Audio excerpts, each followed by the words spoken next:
In an elite clinic, a millionaire surgeon sees a homeless boy make his paraplegic daughter smile for the first time in years. Moved by this miraculous moment, he discovers that the boy turned his pain into joy to heal others. But a custody battle and decades of suspicion threaten to tear the new family apart. What begins as an unlikely encounter becomes a global fight to prove that a smile can change the world. If this story interested you, don't forget to subscribe to our channel and tell us what city you're watching us from. We'll keep going. Dr. William Anderson stared out the window of his office on the top floor of the Anderson Neurological Institute in Boston. From his vantage point, he could see the entire medical district, a kingdom he had built from the ground up over 20 years of relentless work and sacrifice. At 45, Will, as his closest friends called him, had everything a man could want: a thriving private practice that catered to celebrities and politicians, a sprawling mansion in Beacon Hill, and enough money to last several lifetimes. Everything except what mattered most: his daughter's smile.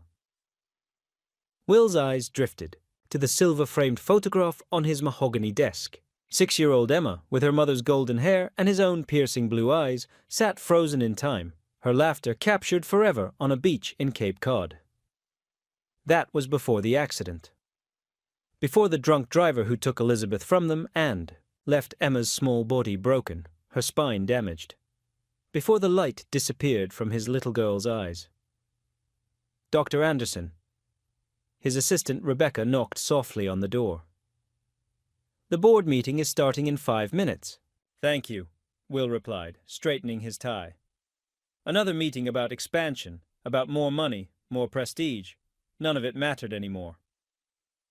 2 years had passed since the accident, and Emma had not laughed once. Not a single smile had crossed her face as she sat in her wheelchair, staring blankly at the world. The best therapists in the country had tried everything. Nothing worked. Emma had retreated into herself, a shell of the vivacious child she once was. Will gathered his papers, preparing for another meaningless discussion about profit margins, when his phone rang. "Dr. Anderson? It's Mrs. Jenkins." The elderly housekeeper's voice trembled with an emotion Will couldn't immediately identify. "You need to come to Massachusetts General right away. It's Emma." Will's heart stopped. "What happened? Is she hurt?" "No, sir. You need to see this for yourself." Will had broken every speed limit between his office and Massachusetts General Hospital, where Emma attended her weekly physical therapy sessions. He sprinted through the hospital corridors, his white coat flapping behind him, heart pounding with fear. He found Mrs. Jenkins, the stern 60-year-old widow who had run his household since Elizabeth's passing, standing outside the hospital's courtyard garden. Tears streamed down her wrinkled face. "Mrs. Jenkins, what?" She simply pointed toward the courtyard. "Look." Will followed her gaze, and what he saw made his knees weaken. Emma was in her wheelchair beneath a flowering dogwood tree, but she wasn't alone. A small boy, no more than 8 years old, was performing what appeared to be an elaborate pantomime in front of her. The boy was painfully thin, his clothes little more than rags, his feet bare despite the cool spring air. His wild mop of dark hair hadn't seen a brush in weeks, and his face was smudged with dirt. But none of that mattered, because Emma, his silent, broken little girl, was laughing. Not just a polite smile or a quiet chuckle, but full-bodied, head-thrown-back laughter that rang across the courtyard like the most beautiful music Will had ever heard, the sound he'd thought he might never hear again. "Who is he?" Will whispered, afraid to break the spell. Mrs. Jenkins shook her head. "Nobody knows. Security says he just wandered in off the street. They were about to escort him out when Emma saw him and, well..." She gestured helplessly at the miracle unfolding before them. The boy was now balancing a hospital apple on his nose while crossing his eyes, and Emma's laughter grew even louder. A small crowd had gathered, nurses, doctors, patients, all watching in amazement as the Princess of Anderson. Neurological, the girl whose tragedy had been whispered about in Boston medical circles for 2 years, came alive again. Will stood transfixed, afraid to move, afraid to breathe. The boy finished his performance with an exaggerated bow that sent him tumbling forward in a deliberate somersault. He popped back up with his arms spread wide, and Emma applauded wildly, her face glowing with joy. That's when the boy noticed the audience. His smile faltered for a moment, a flash of wariness crossing his features before the grin returned, slightly more guarded. He gave Emma a little wink and turned to leave. "Wait!" Will called out, finally finding his voice. He approached, slowly, as one might a skittish animal. The boy tensed, clearly considering bolting, but held his ground. Up close, Will could see that the situation was even worse than it appeared from a distance. The boy's thin t-shirt had holes in it, his jeans were held up by what looked like a piece of twine, and his bare feet were calloused and dirty. But his eyes were extraordinary. Large, expressive brown eyes that sparkled with intelligence and a depth of understanding that seemed impossible in someone so young. "Thank you," Will said simply, his voice thick with emotion. "For making my daughter laugh." The boy shrugged, uncomfortable with the gratitude. "She looked sad. Nobody should be that sad." He spoke with surprising eloquence for a child his age, despite the slight rasp in his voice that suggested he didn't use it often. Emma wheeled herself forward. "Dad, this is Noah. He can do magic tricks and make funny faces, and he knows how to talk to squirrels." Her voice, unused for so long except for necessary communication, bubbled with excitement. Will felt tears threatening. 2 years of expensive specialists, and this barefoot boy had accomplished what none of them could. "Noah," Will repeated, extending his hand formally. "I'm Dr. Anderson, Emma's father." The boy hesitated, then quickly wiped his palm on his ragged pants before shaking Will's hand. "Nice to meet you, sir." His manners were surprisingly refined, at odds with his appearance. "Noah was just leaving," said a stern voice behind them. A security guard had approached, his expression a mixture of disapproval and embarrassment. "I apologize, Dr. Anderson. We don't know how he got in, but he'll be escorted out immediately." Noah's face fell, but he nodded resignedly, as if this treatment was something he was accustomed to. "No," Will said firmly. "He's my guest." The security guard blinked in surprise. "Sir?" "You heard me. He's here at my invitation." The lie came easily. Will turned back to Noah. "Have you had lunch?" Noah's eyes widened slightly before he controlled his expression. "I'm not hungry," he said, but his stomach chose that moment to growl loudly, betraying him. Emma giggled again, and the sound was like a key unlocking something in Will's chest. "Dad, can Noah come home with us? Please? He told me he knows 100 jokes, and I've only heard 23 so far." Will looked at the boy, this mysterious child who had appeared from nowhere and brought his daughter back to life, and made a decision that would alter the course of all their lives. "Noah, would you like to come have dinner at our house tonight?" The boy looked suspicious, as if waiting for the punchline to a cruel joke. "Why?" "Because you made my daughter laugh," Will said simply. "And I'd like to thank you properly." Mrs. Jenkins made a small noise of protest behind him, but Will ignored it. He could feel her disapproval radiating like heat. A street urchin in their immaculate Beacon Hill mansion. It was unthinkable. But Emma was smiling, actually smiling, and looking at the boy as if he'd hung the moon in stars. "Please, Noah?" she asked. Something in the boy's expression softened as he looked at Emma. "Okay," he agreed finally. "But I gotta be back at the park before dark.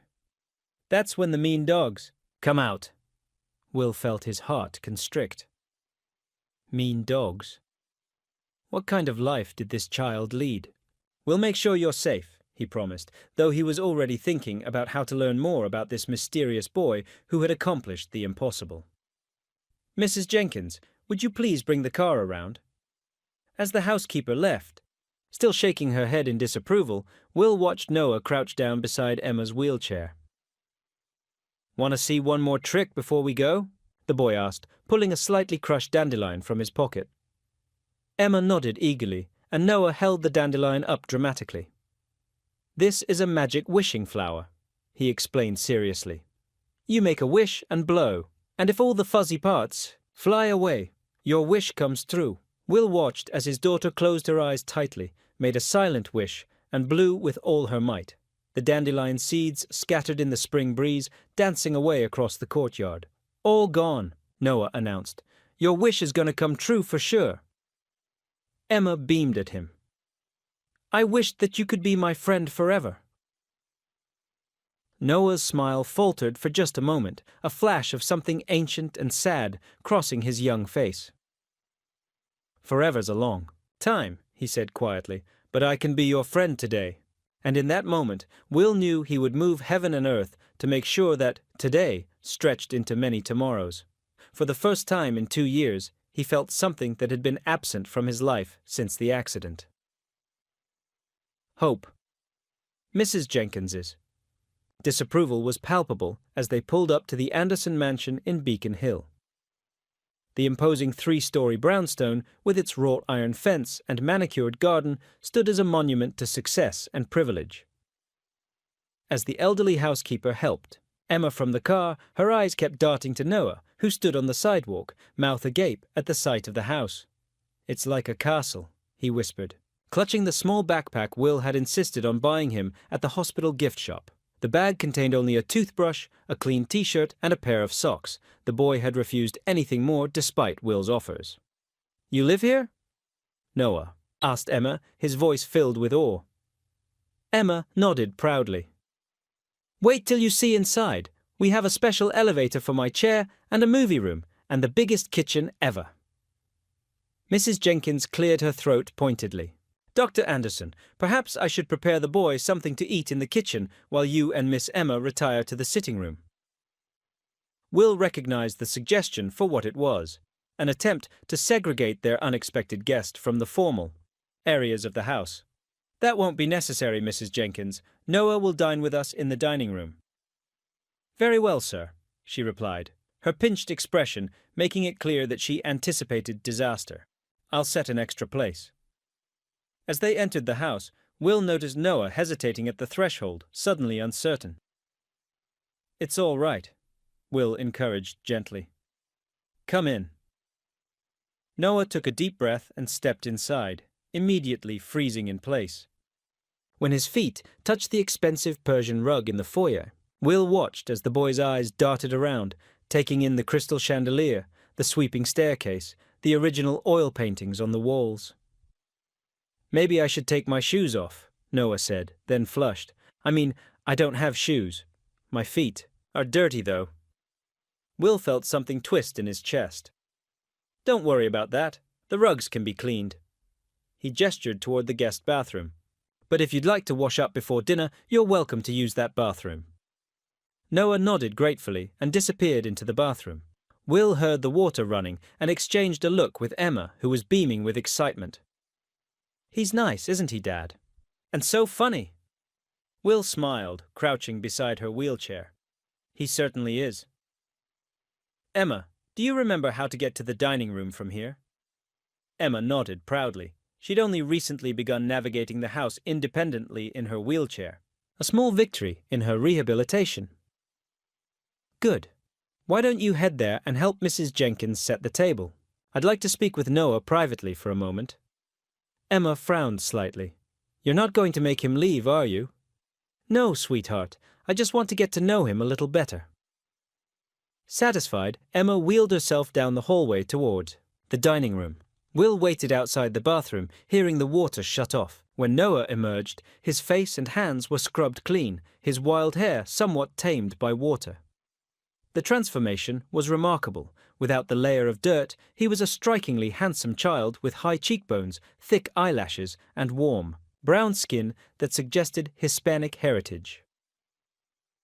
Noah, before we join Emma and Mrs. Jenkins for dinner, I was hoping we might talk for a minute, Will said, gesturing toward his study. The wariness returned to Noah's eyes, but he nodded and followed Will into the book-lined room. Will closed the door partway and took a seat not behind his imposing desk, but in one of the leather armchairs by the fireplace, gesturing for Noah to take the other. The boy perched on the edge of the chair, ready to bolt at any moment. "First, I want to thank you again for what you did today," Will began. "It's been 2 years since I've heard Emma laugh like that." Noah shrugged. It wasn't hard. She wanted to laugh. She just forgot how. The simple wisdom of the statement struck Will. "You're very perceptive for your age. How old are you, Noah?" 8. Almost 9. "And do you live with your parents nearby?" A shadow crossed Noah's face. "My parents are gone. There was a flood in our apartment building. I was at school." Will tried to recall any recent flooding disasters in Boston, but couldn't remember anything significant. "I'm very sorry to hear that. So who takes care of you now?" Noah looked down at his hands. "I take care of myself." "Surely there must be someone, a relative, a foster home?" "There was my Aunt Patty, but she said I was too much like my dad, too loud, too happy all the time." His voice grew quieter. "She said it wasn't normal to be happy after what happened, that I should be sad like her." Will felt a chill run through him. "And where is your aunt now?" "She moved to Chicago with her new boyfriend. She said she'd come back for me, but that was last summer." Noah's tone was matter-of-fact, without self-pity. "It's okay, though. I'm good at finding places to sleep and food to eat." "Noah, are you telling me you've been living on the streets? For how long?" The boy shrugged again. "Since the flood. Sometimes people let me stay with them for a while, but it never lasts." He looked up, meeting Will's gaze directly. "Adults don't like kids who don't have parents. They think we're broken somehow." The unfairness of it burned in Will's throat. "You don't seem broken to me." Noah smiled then, a genuine smile that transformed his face. "That's because you're Emma's dad. She's a little broken on the outside, but not on the inside. So, you understand." Will was momentarily speechless. This child, this homeless orphan, who by all rights should be bitter and hardened by his experiences, instead possessed a clarity and compassion that many adults never achieved. "Noah, what would you think about staying here for a while? We have plenty of room, and Emma would love to have you around." The hope that flashed across Noah's face was quickly masked by suspicion. "Why would you want me to stay? You don't even know me." "I know that you made my daughter laugh when no one else could. I know that you've somehow managed to keep your spirit intact despite terrible circumstances." Will leaned forward. "And I know that no child should be sleeping in parks worried about mean dogs." Noah considered this, his young face serious. "What about the lady, Mrs. Jenkins? She doesn't like me." Will sighed. "Mrs. Jenkins is very protective of our home. She'll come around once she gets to know you."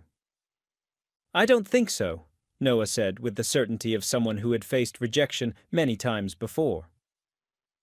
"People like her never change their minds about kids like me." Before Will could respond, there was a knock at the study door, and Mrs. Jenkins herself appeared.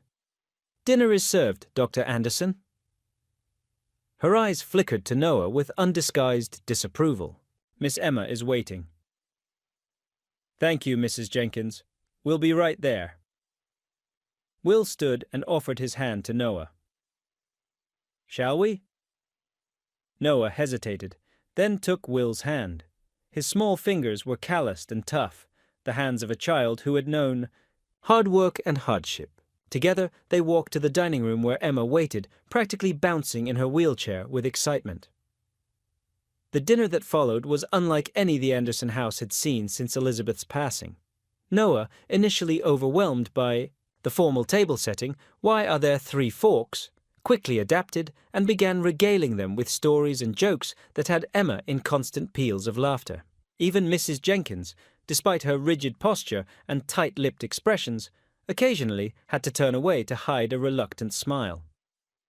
After dessert, Noah taught Emma a simple card trick using the deck he pulled from his tattered backpack. The secret, he explained seriously, is to make them watch your right hand while your left hand does the magic. Will watched them, his heart fuller than it had been in years. A plan was forming in his mind, but he would need help. As Noah and Emma continued their game, he slipped away to his study and picked up the phone. "James? It's Will Anderson. I need a favor. How much do you know about emergency foster care placement?"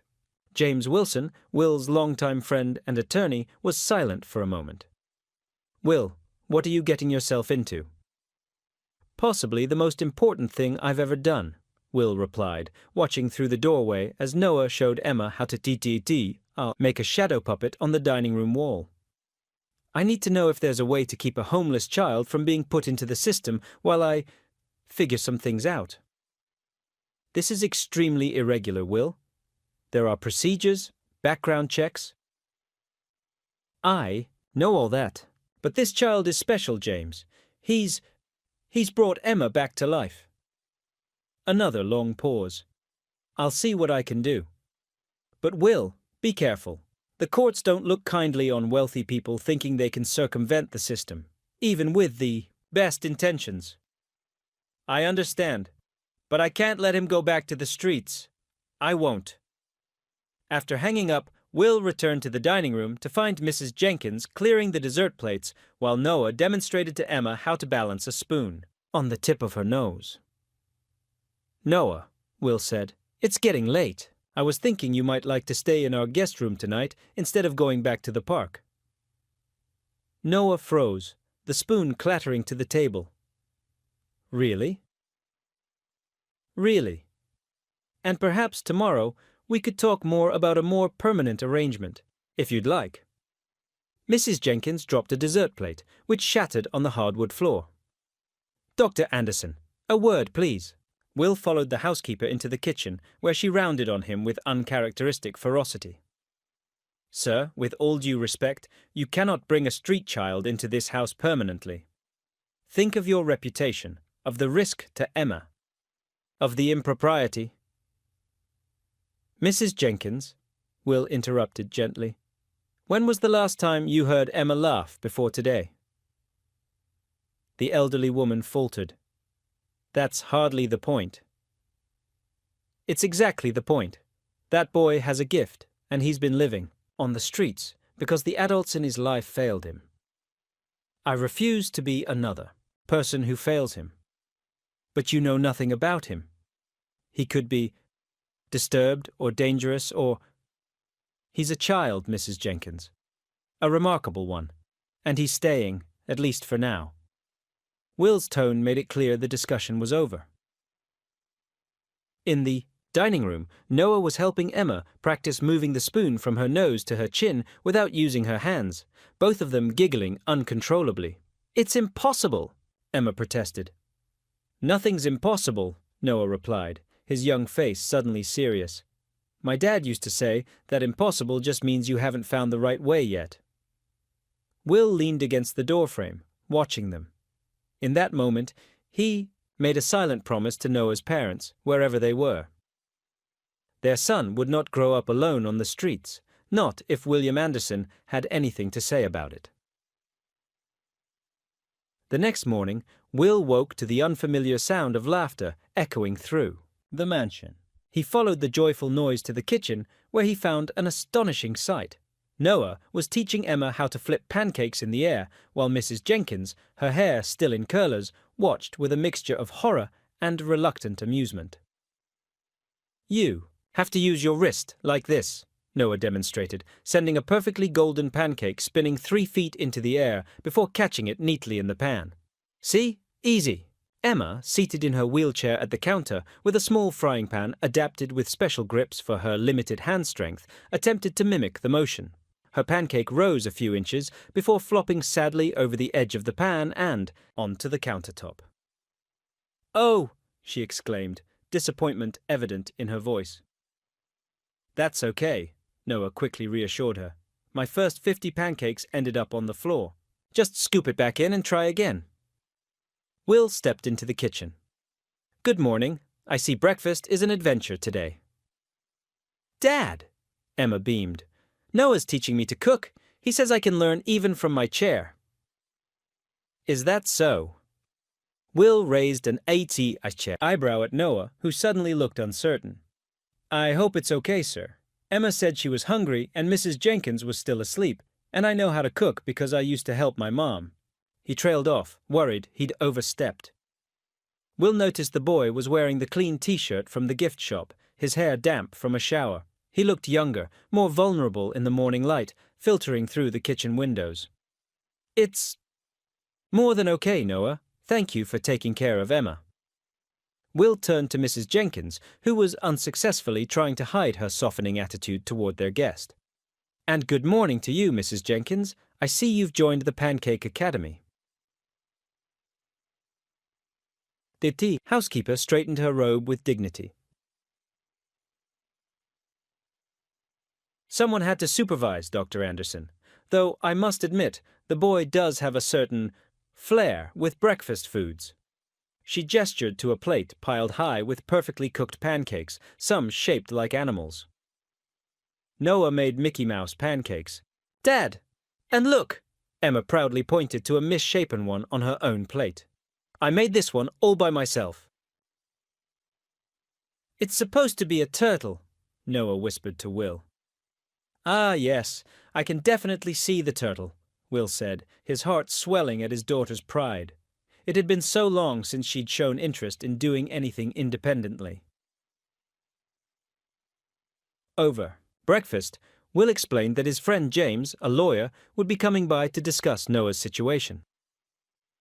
The boy's face immediately closed off. Am I in trouble? He asked quietly, pushing his plate away. Not at all, Will assured him. But if you're going to stay with us for a while, which we'd very much like, there are some legal matters we need to address. Noah's eyes widened. You really want me to stay? We really do, Emma said firmly, reaching for his hand. Don't. We, Dad. Will nodded. Very much so. Mrs. Jenkins cleared her throat. The guest room would need proper furnishings for a child. The decor is hardly suitable. Will and Emma exchanged surprised glances at what amounted to tacit approval from the housekeeper. Perhaps Noah could help choose some things for his room, Will suggested. Noah looked overwhelmed. I don't need anything fancy. Just a place to sleep is fine. Nonsense, Mrs. Jenkins said briskly. A growing boy needs proper furnishings, a desk for schoolwork, bookshelves, appropriate lighting. School? Noah echoed, a flicker of longing crossing his face. Will made a mental note to ask James about educational options. How long had it been since Noah had attended school regularly? After breakfast, James Wilson arrived, briefcase in hand. The distinguished attorney with salt and pepper hair had been Will's friend since medical school, when James had been dating Will's roommate. Though their paths had diverged professionally, their friendship had endured through marriages, career successes, and personal tragedies. So this is the young man you called me about, James said, shaking Noah's hand formally. I'm pleased to meet you, Noah. Noah returned the handshake with surprising gravity. Are you going to help me stay with Dr. Anderson and Emma? James glanced at Will. That's what we're going to discuss. Why don't we adults talk in Dr. Anderson's study while you and Emma get to know each other better? Noah looked uncertain until Emma tugged at his sleeve. Come on. I want to show you my collection of magic tricks that Grandpa gave me. As the children disappeared down the hallway, James followed Will into his study and closed the door. Will, what exactly are you planning here? James asked without preamble. Will sank into his chair. I want to give him a home, James, at least temporarily, but possibly permanently. James sighed heavily. This isn't like adopting a puppy, Will. There are processes, investigations, home studies, and that's assuming the boy has no living relatives who might claim him. He mentioned an aunt who abandoned him a year ago, moved to Chicago. We'll need to locate her, determine if she's relinquished custody. James opened his briefcase. I've brought the emergency foster care application. As a doctor with your reputation, you might be fast-tracked, but it's still going to take time. How much time? Best case, a few weeks. Worst case, months. And in the meantime, technically, the boy should be in a state-approved foster home. Will's jaw tightened. He's not going into the system, James, not even temporarily. Will, you didn't see what he did for Emma. 2 years of specialists, therapists, experimental treatments, nothing worked. Then this boy appears out of nowhere, and suddenly my daughter is laughing, trying to cook, engaging with the world again. Will leaned forward. I can't let him go back to the streets. I won't. James studied his friend's face. You're serious about this? Completely. Then let's get started. I'll need his full name, date of birth, any information he can provide about his parents and this aunt. For the next hour, they worked through the preliminary paperwork. Noah was brought in briefly to answer questions, his responses revealing a child far more articulate and emotionally intelligent than most 8-year-olds.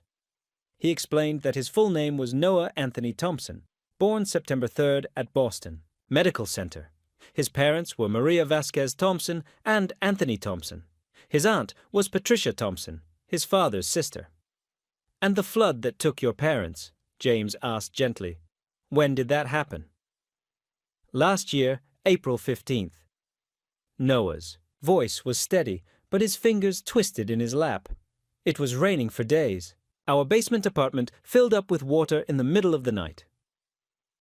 James made notes, his expression grave. I don't recall any major flooding events in Boston last spring. It wasn't all of Boston, Noah explained. Just our building. A pipe burst and the landlord didn't fix it right. Will and James exchanged glances.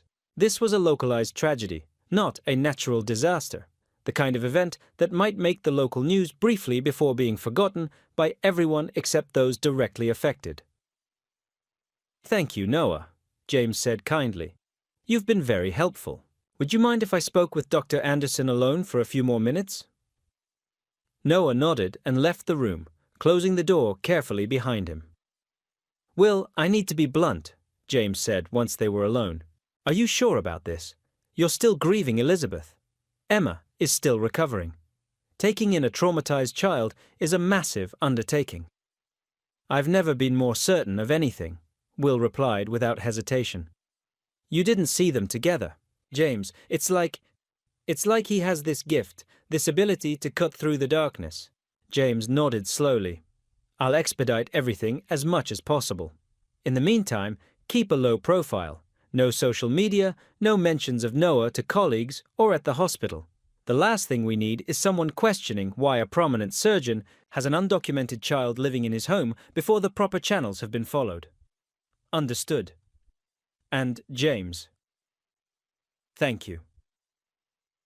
After James left, Will found Noah and Emma in the mansion's small library. Emma was showing Noah her collection of magic tricks, and he was examining each one with exaggerated amazement. This is the coolest thing I've ever seen, he exclaimed, handling a simple disappearing coin trick as if it were priceless treasure. You're going to be better at magic than Harry Houdini. Emma beamed at the praise. Do you want to try it? Me? No way. I'd mess it up for sure. You're the magic expert. Will watched as his daughter straightened in her wheelchair. Confidence radiating from her for the first time in years. Noah had an uncanny ability to build her up, to make her feel capable and special. The next few days fell into a surprising rhythm. Noah integrated himself into the household with remarkable ease, helping Mrs. Jenkins with chores, despite her initial protests, assisting Emma with her daily physical therapy exercises, turning them into games that had her giggling through movements that normally brought tears of frustration, and generally bringing life back into the once somber mansion. Will arranged for a private tutor to assess Noah's educational level, discovering that despite his circumstances, the boy was reading at a 6th grade level, far advanced for his age. Mathematics was another story. Years of irregular schooling had left significant gaps in his knowledge. We can work with this, the tutor assured Will. He's extraordinarily bright. With consistent instruction, he could catch up within a year. On the fifth day, as Will was preparing to leave for work, he received an unexpected call from Dr. Sarah Martinez, Emma's physical therapist. "Dr. Anderson, I need you to come to today's session," she said, her voice tight with professional restraint. "There's been a development." Will's stomach dropped. "Is Emma all right?" "Yes, but it's something you need to see for yourself." An hour later, Will stood in the physical therapy room at Massachusetts General, watching in disbelief as Emma, supported between parallel bars, took 3 halting steps forward. "Again, Emma," Noah encouraged from the end of the bars. "Remember, you're a superhero in training. Superheroes don't give up." Emma's face was a mask of determination as she lifted her right foot, moved it forward, and placed it down. Then the left. 3 more steps. "She's walking," Will whispered, tears blurring his vision. "My God, she's walking." Dr. Martinez stood beside him, clipboard clutched to her chest. "I've never seen progress like this in a case with her level of spinal trauma. Never. It defies medical explanation." "It's Noah," Will said, watching as the boy performed an exaggerated victory dance that had Emma laughing even through her exhaustion. "He somehow convinced her she could do it." "Whatever he's doing, it's working. There's actual neurological improvement. The signals are getting through where they weren't before." Dr. Martinez shook her head in amazement. "I'm documenting everything. This could be significant for other cases like Emma's." As they drove home, Emma couldn't stop talking about her achievement. "Did you see me, Dad? I walked. Noah says next week I'll be able to walk all the way across the room." "That's wonderful, sweetheart," Will said, his heart so full it threatened to burst. In the rearview mirror, he caught Noah's eye. The boy was quieter than usual, a shadow crossing his face. "You okay back there, Noah?" Noah nodded, but something was clearly bothering him. It wasn't until after dinner, when Emma was engrossed in a television program, that Noah approached Will in his study. "Dr. Anderson, can I talk to you about something important?" "Of course, Noah. And please, you can call me Will." Noah fidgeted with the hem of his new shirt, one of several items Mrs. Jenkins had insisted on purchasing for him, declaring that no child in this house will be dressed in rags. "There's someone coming," Noah said finally, his voice barely above a whisper. "Someone who might try to take me away." Will felt a chill run down his spine. "What do you mean? Who's coming?" "My Aunt Patty. I saw her yesterday when we were at the hospital.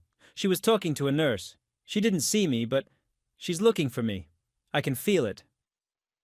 Will leaned forward, keeping his voice calm despite the alarm bells ringing in his head. "Noah, are you sure it was your aunt? Could it have been someone who looked like her?" Noah shook his head firmly. "It was her. And she's not nice, Dr. Anderson. She doesn't understand about making people happy.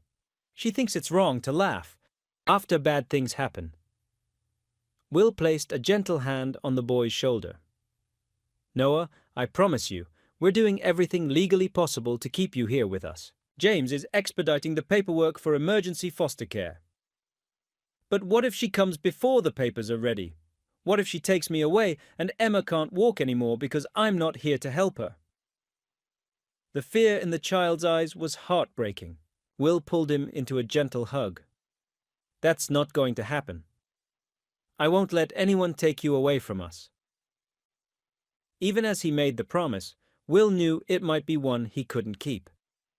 If Patricia Thompson had legal custody of her nephew and wanted him back, the courts would likely side with her, regardless of Noah's wishes or the miraculous effect he was having on Emma. That night, after both children were asleep, Will called James. "We need to move faster," he said without preamble. "Noah's aunt may be back in Boston, looking for him." "I'll do what I can," James promised. "But Will, be prepared. If she has legal custody and wants the boy, it's going to be an uphill battle." Will hung up and poured himself a rare glass of scotch, staring out at the Boston skyline glittering in the distance. He'd faced many battles in his life, building his practice from nothing, fighting for innovative treatments against conservative medical boards, and the hardest of all, watching his wife slip away while trying to be strong for Emma. But something told him that the fight to keep Noah might be the most important battle of all. 3 weeks passed in a blur of paperwork, legal consultations, and moments of pure joy that Will wished he could bottle and preserve forever. Noah had integrated himself so seamlessly into their lives that it seemed impossible he hadn't always been there. Mrs. Jenkins, initially so resistant, had become Noah's fiercest defender. Will often found them in the kitchen together, the elderly housekeeper teaching the boy her closely guarded recipes while he regaled her with stories that made her stern face crinkle with suppressed laughter. "The boy needs structure, Dr. Anderson," she informed Will one evening while Noah was helping Emma with her exercises in the specially equipped gym room Will had installed years ago. But not the kind his aunt gave him. He needs boundaries with love, not criticism. Will raised an eyebrow. "You've certainly changed your tune, Mrs. Jenkins." The housekeeper sniffed. "I recognize quality when I see it, sir. That child has a good heart. And he's brought this house back to life." She hesitated. "He reminds me of my youngest son at that age, before the accident." It was the first time Mrs. Jenkins had ever mentioned her family, despite her decades of service. Will knew better than to press for details. Emma's progress continued to astonish her medical team. What had begun as a few tentative steps between parallel bars had evolved into walking short distances with forearm crutches. Dr. Martinez had brought in colleagues to document the case, their faces reflecting disbelief and cautious excitement, as Emma demonstrated her new abilities. "She's rewriting the medical literature," Dr. Martinez told Will after a particularly successful session. "We're seeing neural regeneration that shouldn't be possible according to everything we know about spinal injuries." "What's changed?" Will asked, though he already knew the answer. Dr. Martinez glanced to where Noah was showing Emma how to balance assis on one crutch while giving a high five with her free hand. Her psychological state, the will to recover, the belief that she can. She shook her head in amazement. "I've always believed in the mind-body connection, but this is something else entirely." James had managed to expedite the emergency foster care application, and Will had been granted temporary custody of Noah pending a more thorough investigation. The boy's aunt had indeed returned to Boston, but so far had made no legal moves to reclaim him. "She's asking questions at his old school," James reported during one of their regular updates. "Talking to neighbors from their old building. It's only a matter of time before she traces him to you." Will had prepared for this possibility as best he could. The legal team at Anderson Neurological had been briefed and was standing by. And the mansion's security system had been upgraded. Most importantly, both children had been prepared for the possibility of Patricia Thompson's appearance. "She can't just take you," Will assured Noah one evening as they sat in the garden watching Emma practice walking between flowering shrubs. "We have legal paperwork now. She would have to challenge it in court." Noah nodded, but his eyes remained troubled. "You don't know Aunt Patty, Dr. Anderson. She doesn't like to lose, and she really doesn't like rich people." Will had tried to gather more information about Patricia Thompson, but the picture remained murky. According to Noah, she was his father's older sister, around 40 years old, unmarried, but with a boyfriend who drank a lot and yelled at the TV. She worked as a dental receptionist and had initially taken Noah in after his parents' tragedy, but had grown increasingly resentful of the boy's resilient spirit. "She said I was disrespecting my parents' memory by being happy," Noah explained, "that I should be sad all the time like she was." It was a twisted view of grief that Will, as someone who had navigated his own loss, found particularly disturbing. Children were naturally resilient, their capacity for joy even in the face of tragedy a gift, not a flaw to be corrected. The confrontation, when it finally came, was both expected and shocking in its intensity. It was a warm Saturday in June. Will had installed parallel bars in the mansion's garden, and Emma was practicing. while Noah offered encouragement and Mrs. Jenkins watched proudly. From the patio, a pitcher of lemonade at the ready for when the children finished their session. The doorbell rang, an unusual occurrence given the mansion's security gate and intercom system. "I'll get it," Will said, rising from his garden chair. "Keep going, Emma. You're doing wonderfully." He made his way through the house, a vague sense of unease growing with each step. When he opened the front door, he found a woman with Noah's dark eyes, though hers were hard and unforgiving where his sparkled with life. "Dr. William Anderson." Her voice was tight with barely contained anger. "I'm Patricia Thompson. I believe you have my nephew." Will maintained his professional composure. "Ms. Thompson, yes, Noah is here. He's been placed in my emergency foster care while the authorities investigate his case." Patricia's eyes narrowed. "Emergency foster care? There's no emergency. He has family, me. I've been looking everywhere for him." "According to Noah, you left him a year ago when you moved to Chicago." "A temporary situation. I always intended to come back for him." She adjusted her purse strap, a nervous gesture at odds with her confrontational tone. "I want to see him. Now." Will hesitated. He'd prepared for this moment, rehearsed what he would say, but now found himself struggling to remain diplomatic. "Noah is currently helping my daughter with her physical therapy. Perhaps we could schedule a time." "Physical therapy?" Patricia interrupted. "What are you talking about? Is he hurt? What have you done to him?" "Nothing. My daughter Emma is recovering from a spinal injury, and Noah has been extraordinarily helpful with her rehabilitation." Patricia's expression shifted to something colder, more calculating. "I see. You're using my nephew as some kind of therapy animal for your crippled daughter." The cruelty of the statement took Will's breath away. Before he could respond, a small voice spoke from behind him. "Aunt Patty?" Will turned to see Noah standing in the hallway, his face pale but determined. Emma was visible in the garden beyond, watching anxiously from her position between the parallel bars. Patricia's expression softened fractionally. "Noah, thank God you're all right. I've been looking everywhere for you." She extended her hand. "Come on, we're going home." Noah didn't move. "This is my home now." Patricia's face darkened. "Don't be ridiculous. You can't live with strangers. I'm your family." "The Andersons are my family too." Noah's voice was quiet but steady. "And Emma needs me." "Needs you?" Patricia scoffed. "For what?" "For this," Emma called from the garden. With visible effort, she released her grip on the parallel bars and took 1, 2, 3 steps without support before grabbing the bars again, her face flushed with triumph. Patricia's eyes widened in shock. "What?" "She couldn't walk at all 3 weeks ago," Noah explained, a note of pride in his voice. "The doctors said she might never walk again, but I knew she could do it. I just had to help her believe it too." Will watched Patricia's face as she processed. This information saw the moment when calculation replaced surprise. That's wonderful, Noah. You've always been so good at helping people." Her voice softened to a syrupy sweetness that made Will instantly wary. "Just like your father. He would be so proud of you." Noah tensed at the mention of his father, and Will placed a protective hand on the boy's shoulder. "Ms. Thompson, why? Don't we discuss this inside?"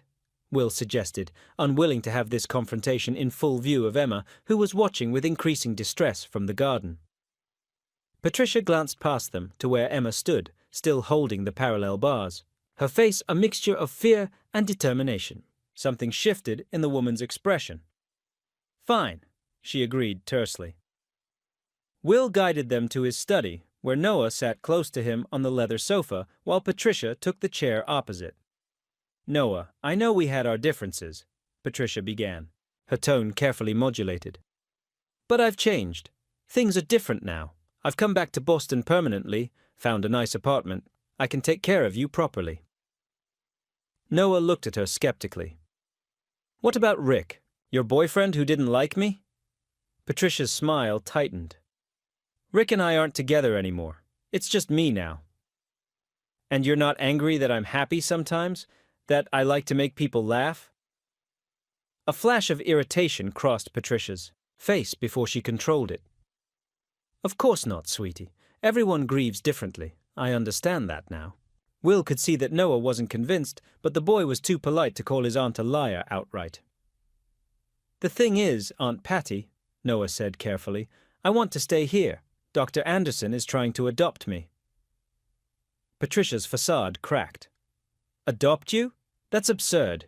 You have family, me. She turned to Will, her voice rising. You can't just take someone's family member because you're rich and powerful. Who do you think you are? I think I'm someone who cares deeply about Noah's well-being, Will replied evenly. And I believe staying here is in his best interest. Patricia stood abruptly. We'll see what the courts have to say about that, Dr. Anderson. You may have money and connections, but I have blood ties. In the meantime, I'm taking my nephew with me today. No, you're not, Will said, rising to match her stance. Noah has been legally placed in my care while his situation is investigated. You're welcome to file for custody through the proper channels, but until then, he stays here. Patricia's eyes narrowed dangerously. You think you've won because you have fancy, lawyers and a big house. This isn't over, Dr. Anderson. Not by a long shot.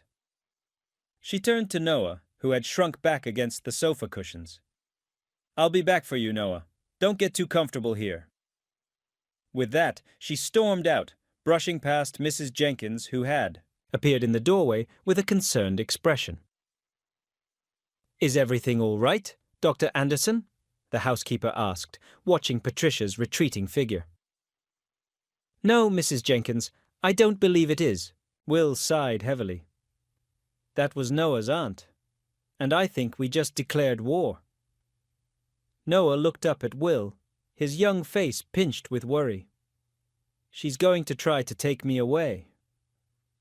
She'll try, Will acknowledged, sitting back down beside the boy. But we're going to fight for you, Noah, with everything we have. Mrs. Jenkins nodded firmly. Indeed we will. That woman doesn't have a maternal bone in her body. Anyone can see that. Noah's eyes filled with tears. But what if she wins? What if I have to leave Emma? She's just starting to get better.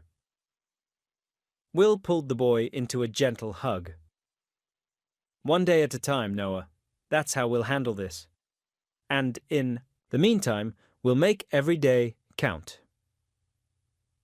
Later that evening, after both children were asleep, Will called James to report on Patricia's visit. She'll file for custody, James predicted grimly, and she has biology on her side. What do we have? Will asked. Money, influence, an excellent reputation, and, potentially, if we play this right, the best interests of the child.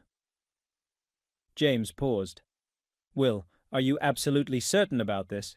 Taking on a custody battle will be public, messy. It could affect your practice, your standing in the community. Will thought about Noah sleeping peacefully upstairs, about the light he'd brought back into their lives, about Emma taking her first independent steps in 2 years.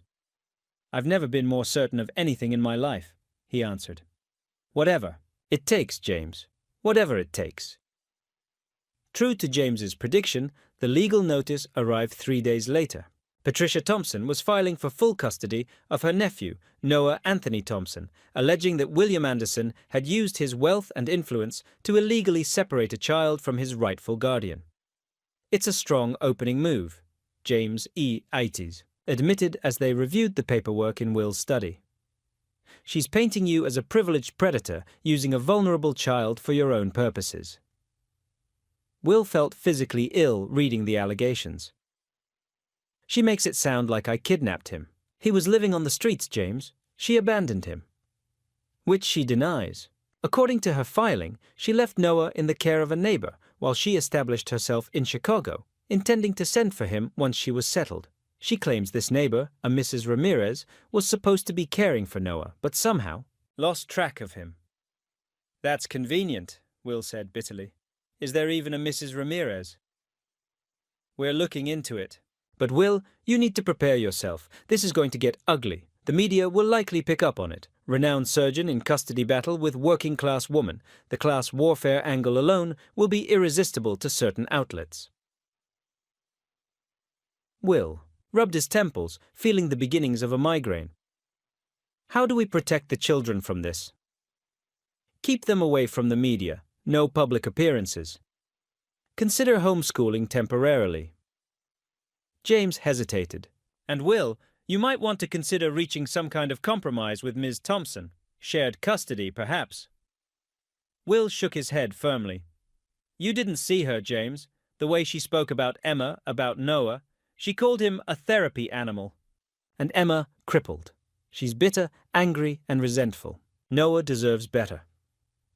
Then we fight, James said simply. But be prepared for a long, difficult battle. What neither of them anticipated was how quickly the situation would escalate. The very next day, a local tabloid ran a front-page story, with the inflammatory headline, Millionaire Surgeon Collects. Orphans. Grieving aunt fights to reclaim nephew from wealthy doctor. The article was filled with quotes from Patricia, painting herself as a struggling working woman up against the powerful medical establishment. There was even a grainy photograph of Noah and Emma in the hospital garden, clearly taken with a telephoto lens from beyond the property line. How dare they? Mrs. Jenkins fumed over breakfast, throwing the newspaper into the recycling bin before the children could see it. Paparazzi stalking children. It's disgraceful. Will had already received calls from several board members at Anderson Neurological expressing concern about the negative publicity. His executive assistant reported that the clinic's social media accounts were being flooded with comments, some supportive, but many accusatory. Dr. Anderson? Noah's small voice interrupted Will's thoughts as he prepared to leave for an emergency board meeting. Are you in trouble because of me?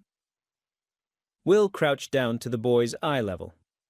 No, Noah, absolutely not. Some people just don't understand our situation, that's all. But that newspaper said mean things about you. Mrs. Jenkins didn't think I saw it, but I did. Noah's brown eyes were serious. I don't want to cause problems for you and Emma. You, listen to me, Will said firmly. You are not a problem. You are a blessing to this family. Whatever happens, we'll face it together. Noah nodded solemnly. Together. As Will drove to his clinic, he couldn't shake the memory of Noah's worried face.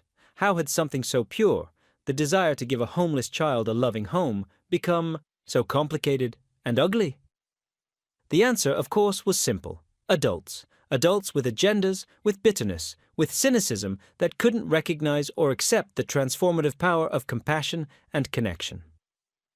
Well, William Anderson hadn't built one of the country's premier neurological institutes by backing down from challenges. If Patricia Thompson and the tabloid media wanted a fight, they would get one. But first, he had a more important mission, ensuring that Noah and Emma could continue their remarkable journey of healing, shielded as much as possible from the storm gathering around them. The media firestorm escalated with alarming speed. Within days, the story had been picked up by national outlets, each putting their own spin on the narrative. Conservative channels portrayed Will as a wealthy elitist using his power to steal a child from his rightful family. Liberal stations framed it as a class struggle, with talking heads debating whether the wealthy should be allowed to purchase children through expensive legal proceedings. None of them seemed interested in the truth that a homeless boy had found a loving home and, in the process, helped a grieving family heal. This is getting out of hand, James said grimly as they met in Will's study one evening. Outside, a small group of reporters had gathered at the gates of the mansion, cameras at the ready. Patricia Thompson has hired Gloria Stevens. Will groaned. Gloria Stevens was a publicity-seeking attorney known for taking on high-profile cases against wealthy defendants. She specialized in portraying her clients as downtrodden victims fighting against corrupt power structures. She's already scheduled a press conference for tomorrow, James continued. I managed to get an advance copy of her statement. It's incendiary. Will scanned the document James handed him, his blood pressure rising with each paragraph. Gloria would be portraying Patricia as a loving aunt who had temporarily placed her nephew with a trusted neighbor while establishing a new home, only to return and find him essentially kidnapped by a wealthy doctor who was using the boy as emotional therapy for his own damaged child. This is defamatory, Will said, his voice tight with anger. They're making it sound like I'm experimenting on these children. It gets worse, James warned. Stevens is planning to introduce a surprise witness, someone who claims to have seen you shopping for children at Boston Medical Center, allegedly approaching several homeless families before selecting Noah. That's absurd. No, Will. But in the court of public opinion, accusations like this can do tremendous damage. James leaned forward. We need to get ahead of this. I've drafted a statement of our own, focusing on Noah's welfare and Emma's remarkable progress. We'll release it an hour before Stevens's press conference. Will nodded absently, his mind racing. How are we protecting the children from all this? I've arranged for increased security at the property. The school has been notified not to release any information about either child, and I would strongly suggest keeping them home until this initial media frenzy dies down. As if on cue, Mrs. Jenkins appeared at the study door, her expression uncharacteristically flustered. Dr. Anderson, there's a situation in the kitchen you should see. Will followed her quickly, James close behind. In the kitchen, they found Emma and Noah sitting at the counter, watching something on Emma's tablet with solemn expressions. As Will drew closer, he realized with horror that they were watching a news segment about their own case. Sources close to Ms. Thompson described Dr. Anderson as a collector of vulnerable children, using his vast wealth to create what one insider called a personal zoo of trauma in his mansion. Will reached over and shut off the tablet. Emma, Noah, you shouldn't be watching this. Emma looked up, her eyes filled with tears. Is it true, Dad? Are people saying you only want Noah because he helps me walk? Noah's face was even more distressed. They're saying you might want to adopt other kids too, that you're collecting us like toys. Will felt a surge of protective rage, unlike anything he'd experienced before. These vultures were not only attacking him, but were now hurting the very children they claimed to be advocating for.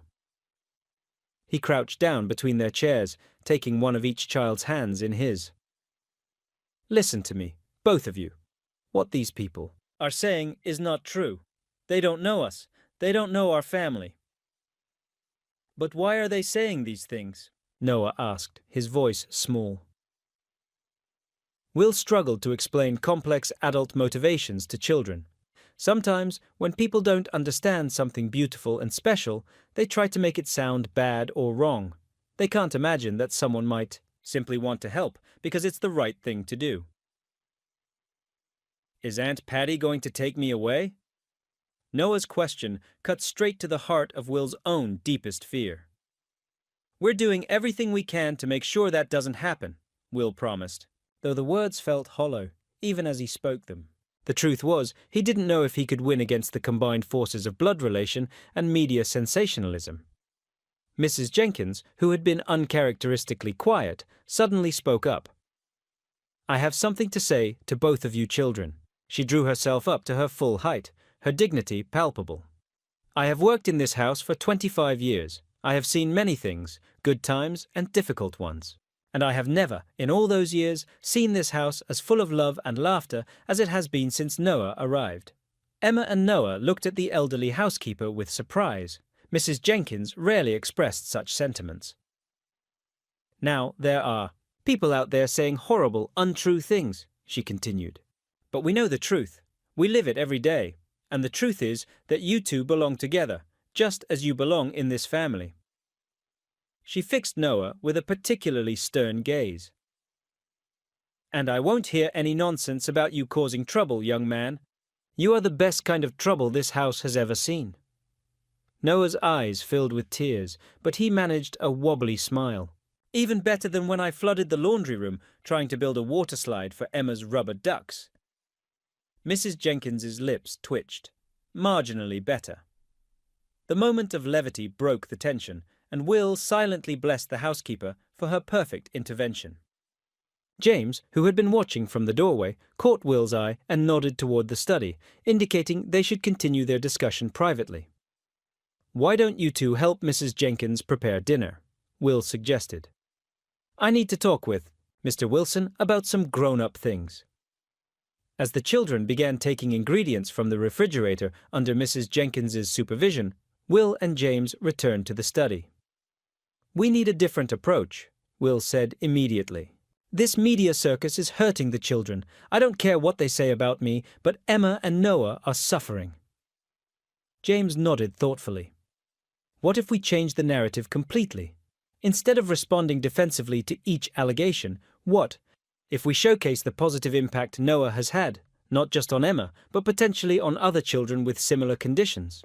Will leaned forward, intrigued. "What are you suggesting?" "Dr. Martinez has been documenting Emma's progress, correct? With proper privacy protocols, could that research be expanded? Could Noah's unique approach to motivation and rehabilitation be studied more formally?" A spark of inspiration ignited in Will's mind. "Project Smile," he said suddenly. "Pardon?" "Project Smile. A pilot program at Anderson Neurological studying the impact of peer-led motivation and play therapy on children with traumatic injuries." Will's excitement grew as he spoke. "We could create a structured program based on what Noah's been doing instinctively with Emma." James considered this. It would shift the focus from the custody battle to the legitimate medical research. It would be harder for Stevens to paint you as a collector if you're establishing a formal therapeutic program that could help hundreds of children.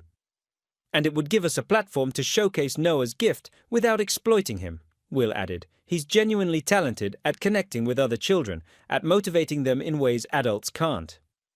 "Will it be enough to counter Stevens's narrative?" James wondered. "I don't know," Will admitted. "But it's true to who we are and what we believe in. That has to count for something." Over the next week, while the legal battle intensified in both the courts and the media, Will worked with Dr. Martinez and a team of specialists to formalize the concept of Project Smile. Noah, when approached about the idea, was enthusiastically supportive. "You mean I could help other kids like Emma?" he asked, his eyes lighting up. "Kids who are sad or hurt or can't walk." "Exactly," Will confirmed. "But only if you want to, Noah. This would be completely voluntary." "I want to," Noah insisted. "My dad always said that when you make other people happy, you feel less sad yourself. That's how I got through after the flood, by trying to make other people smile." The simple wisdom of this philosophy never failed to move Will. Here was a child who had lost everything, yet instead of turning bitter or self-pitying, he had channeled his grief into bringing joy to others. The first trial session of Project Smile was arranged at Massachusetts General Hospital's Pediatric Rehabilitation Wing. With proper permissions from parents and oversight from medical professionals, Noah was introduced to 3 children with conditions similar to Emma's, spinal injuries resulting in partial paralysis. Emma insisted on coming along, proudly demonstrating her progress by walking into the therapy room with only one crutch for support. "If I can do it, you can too," she told a wide-eyed 7-year-old boy who had been paralyzed in a car accident 6 months earlier. "Noah helped me remember how to be brave." Will watched from the observation room as Noah worked his magic. Unlike adult therapists who focused on the technical aspects of rehabilitation, Noah approached each child as a potential playmate.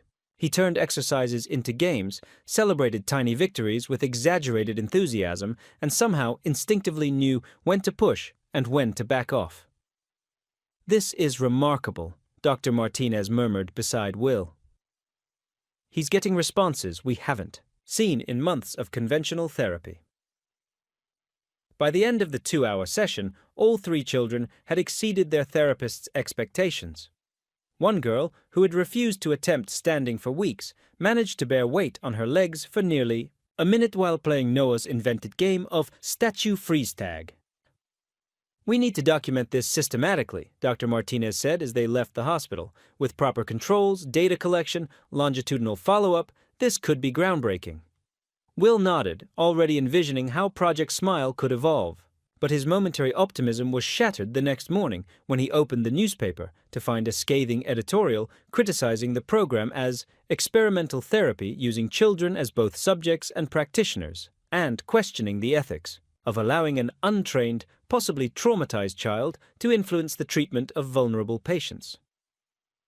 The author of the piece, Dr. Harold Reynolds, was a prominent psychiatrist known for his conservative views on childhood development. He described Project Smile as dangerous amateur psychology masquerading as innovation and called for an investigation into Anderson Neurological's practices. "Don't let it discourage you," James advised when Will called him about the article. "Reynolds is notoriously resistant to any approach that doesn't conform to his rigid methodologies. And he's a frequent expert witness for Gloria Stevens, so this is likely just another facet of their attack." But the damage was already spreading. By afternoon, several parents had withdrawn permission for their children to participate in future Project Smile sessions. The hospital administration was receiving concerned calls. And most devastating of all, the judge overseeing Noah's custody case had requested a formal briefing on the program, citing concerns about potential exploitation.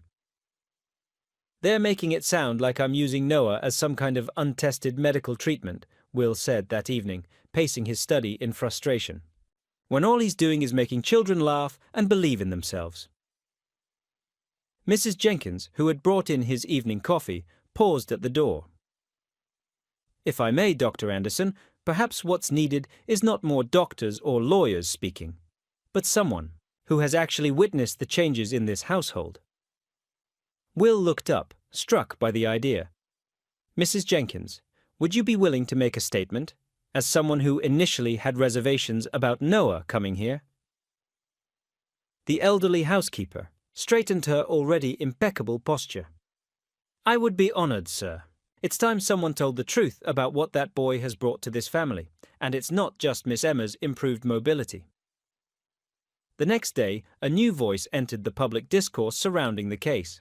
Eleanor Jenkins, identified as the Anderson family's housekeeper of 25 years, gave a brief but powerful interview to a respected local news channel. With quiet dignity, the 70-year-old woman described the transformation she had witnessed in the Anderson household. She spoke of Emma's progress, of course, but also of smaller, more intimate moments. Noah reading stories to Emma when nightmares kept her awake. The boy sharing his dessert with the housekeeper because "my mom always said sweets taste better when they're shared." The way he carefully arranged Emma's favorite toys in her room each morning to make her smile when she woke up. "I have raised 3 children of my own," Mrs. Jenkins concluded, looking directly into the camera. "I know the difference between a child who is being used and a child who is being loved. Noah Thompson is loved in the Anderson home, and he gives that love back tenfold." The interview went viral, shared across social media platforms with hashtags like "Let Noah Stay" and "EEOW", Project Smile. For the first time since the controversy began, the tide of public opinion seemed to be shifting. But Patricia Thompson and Gloria Stevens were not about to concede defeat. The very next day, they countered with their own emotional press conference, featuring Patricia tearfully displaying Noah's baby pictures and recounting how she had always been there for him after his parents' tragedy. "Noah belongs with his family," Patricia insisted, dabbing at her eyes with a tissue. "With someone who knew and loved his parents, who can keep their memory alive for him. Not with wealthy strangers who are using him as some kind of miracle cure for their own child." The custody battle had become a public referendum on privilege, grief, and the very definition of family. And caught in the middle were 2 children who just wanted to be together, to heal and grow without the harsh spotlight of adult agendas. As Will tucked the children into bed that night, Noah in the room that had been fully furnished for him, with walls painted the deep blue he had shyly requested and bookshelves filled with the adventure stories he loved. He felt a profound sense of both determination and uncertainty. "Dr. Anderson?" Noah asked sleepily as Will turned to leave. "Do you think the judge will let me stay?" Will returned to sit on the edge of the bed. "I hope so, Noah. We're doing everything we can." "I was thinking," the boy said, his voice serious despite his drooping eyelids. "Maybe if the judge could see Emma walk all by herself, with no crutches at all, then he'd understand why I need to stay." Will's heart constricted painfully. "Is that why you've been pushing Emma so hard in therapy this week, so she can walk for the judge?" Noah nodded, his expression earnest. "If she can walk all the way across the courtroom by herself, they'll have to let me stay, don't you think?" Will gathered the small boy into his arms, fighting back tears. "Oh, Noah, that's not how it works. The judge has to consider many different things." "But Emma's getting better because of me," Noah insisted, his voice muffled against Will's shoulder. "Doesn't that matter?" "It matters enormously," Will assured him, "and we're going to make sure the judge understands that. But for now, try not to worry. Just keep being the amazing boy you are." As Noah finally drifted off to sleep, Will remained, sitting on the edge of the bed, watching the gentle rise and fall of the boy's chest. In just a few short weeks, this child had become as precious to him as his own daughter. The thought of losing him was unbearable. Whatever it took, Will silently vowed he would fight to keep this newfound family together. Even if it meant putting his own reputation, career, and fortune on the line. Some things were worth any price. The morning of the custody hearing dawned with an unseasonable chill. Will found himself straightening Noah's tie for the third time, more to calm his own nerves than to improve the boy's appearance. "You look very handsome," Will assured him, smoothing the lapels of the new navy blazer that Mrs. Jenkins had insisted on purchasing for the occasion. "Very grown up." Noah fidgeted uncomfortably. "Do I have to wear the tie? It feels like it's choking me." "Just for a little while," Will promised. "The judge will want to see that we take this very seriously."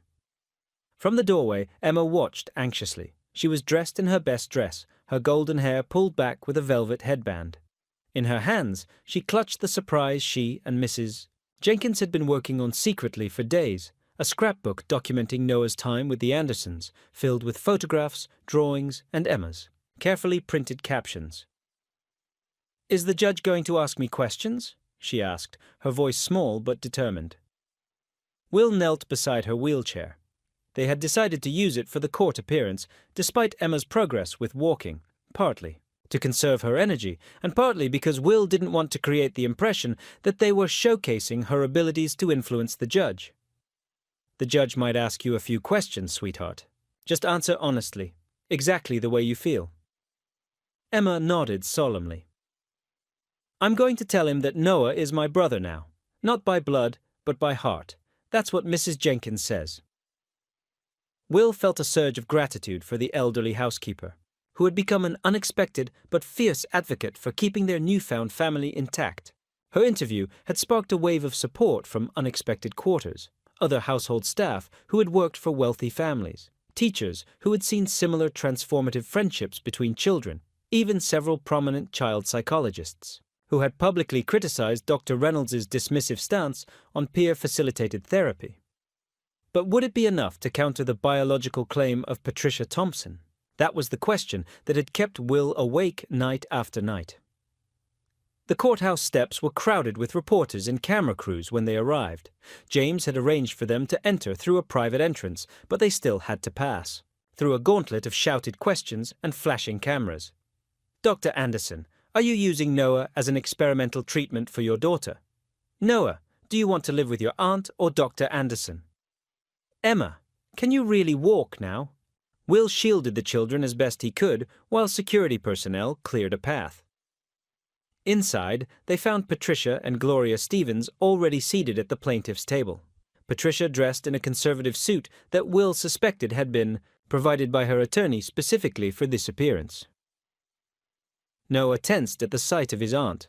She gave him a tight smile and a little wave, which he did not return. Remember, this is just the preliminary hearing, James whispered as they took their seats. The judge will hear initial arguments from both sides and may ask some questions. It's unlikely he'll make any final determination today. Will nodded, though the reminder did little to calm his nerves. Everything felt surreal. The formal courtroom, the court reporter preparing her stenography machine, the bailiff announcing the arrival of Judge Walter Simmons. How had a simple act of compassion led to this legal battleground? Judge Simmons, a distinguished African-American man in his 60s with silver-rimmed glasses and a reputation for fairness, regarded both parties thoughtfully before addressing the court. "I want to make something very clear before we begin," he said, his deep voice resonating through the chamber. "This is not a media spectacle. This is not a referendum on wealth versus modest means. This is a proceeding to determine what is in the best interest of one child, Noah Anthony Thompson." He fixed both legal teams with a stern gaze. "I expect arguments to focus solely on that criterion. Is that understood?" Both James and Gloria Stevens nodded their agreement. "Good. Ms. Stevens, as you are representing the plaintiff with biological ties to the child, you may present your opening statement first." Gloria Stevens rose, her tailored suit and perfect fee, posture projecting confidence and authority. "Thank you, Your Honor. This case, at its heart, is about a child who has already suffered tremendous loss, being separated from his only remaining blood relative. Patricia Thompson is Noah's paternal aunt, his father's sister. After the tragic circumstances that took Noah's parents, Ms. Thompson took her nephew into her home and heart." Stevens went on to paint a picture of Patricia as a devoted aunt who had made the difficult decision to temporarily place Noah with a trusted neighbor while she established a more stable living situation in Chicago. According to this narrative, Patricia had returned to Boston as soon as possible, only to discover that her nephew had somehow ended up in the mansion of one of the city's wealthiest residents. "While we acknowledge Dr. Anderson's good intentions," Stevens continued, her voice taking on an edge, "the fact remains that he has no legal right to this child. Moreover, there are serious concerns about the manner in which Noah is being utilized in the Anderson household, specifically as an emotional support and therapeutic aid for Dr. Anderson's daughter." Will felt his blood pressure rising, but maintained his composed expression. He had anticipated this line of attack. "We will present evidence," Stevens concluded, "that Noah's place is with his aunt, the woman who shares his blood, his history, and his parents' memory. Thank you, Your Honor." Judge Simmons nodded. "Thank you, Ms. Stevens. Mr. Wilson, your opening statement." James rose with the measured confidence that had made him one of Boston's most respected attorneys. "Your Honor, this case indeed hinges on what is best for Noah Thompson. And while biological connection is one factor to consider, it cannot be the only one." He proceeded to outline the circumstances under which Noah had come into the Andersons' lives, not as a planned acquisition, but as a chance encounter that had led to the discovery that the boy was effectively homeless. Ms. Thompson claims to have arranged proper care for her nephew before leaving Boston, James said, yet Noah was found sleeping in public parks, foraging for food, and without regular access to education or health care. These are not the circumstances of a child who has been properly placed with a caregiver. James then shifted to address the allegations regarding Noah's role in Emma's recovery. The relationship between Noah and Emma Anderson is not one of patient and therapist, Your Honor. It is a genuine friendship between two children who have both experienced profound loss. Yes, Emma has made remarkable progress since Noah came into her life, but Noah has equally benefited from finding stability, education, and a loving environment in the Anderson home. Will glanced at Noah, who was listening intently, his small face serious. Emma reached across and squeezed his hand. "We will demonstrate," James concluded, "that while Ms. Thompson may be Noah's biological aunt, the Anderson home currently represents his best chance for safety, stability, and emotional well-being." "Thank you, Your Honor." Judge Simmons nodded thoughtfully. "Thank you, Mr. Wilson. Before we proceed with witness testimony, I would like to speak with Noah privately in my chambers." He looked directly at the boy.